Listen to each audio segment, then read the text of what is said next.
Влог какво можеш да посетиш в Букурещ с Global Tour. Първият ден беше посветен на прекрасния румънски Атенеум.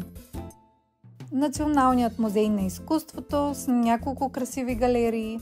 За обяд успяхме да посетим и автентично американско заведение, което ни завладя с чудесно обслужване и огромни порции.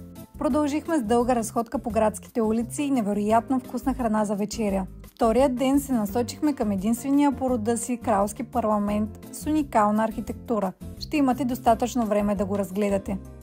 В средата на деня се разходихме из Стария град, където се намира и Ставрополски манастир.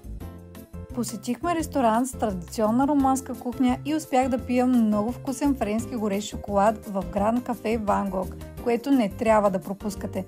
Третия ден се отдадохме на шопинг.